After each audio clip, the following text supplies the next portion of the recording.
David Anderson, National Museum, Wales.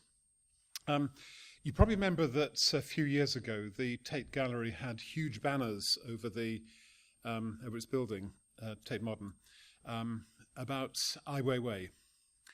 And the case for artistic rights is one that has been made today and, absolutely should be supported. My concern is not that that case is made, but that we don't make other cases for cultural rights. And in particular, the cultural rights of the public. Too often, cultural rights is being portrayed as, although it's not always happened today this way, but too often it's portrayed as something that is an issue for other countries.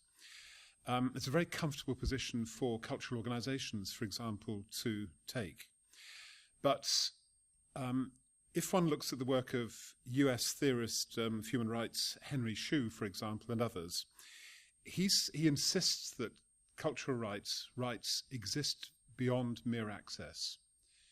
To have access to something is not to be able to enjoy one's cultural rights. It can be part of it, but nevertheless it isn't really the full fulfillment.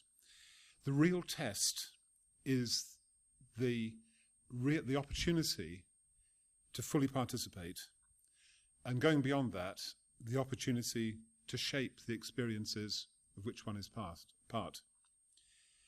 So, if that's the case, why is it that cultural organisations and arts organisations so rarely talk about cultural rights?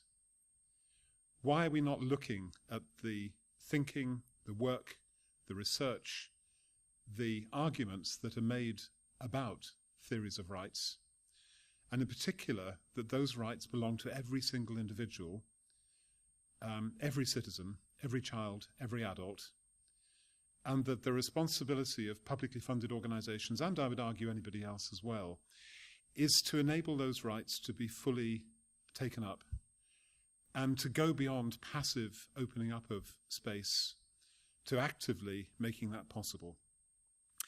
In her book, Epistemic Injustice, Miranda Fricker says that there are a great deal of work about the concept of justice in philosophy.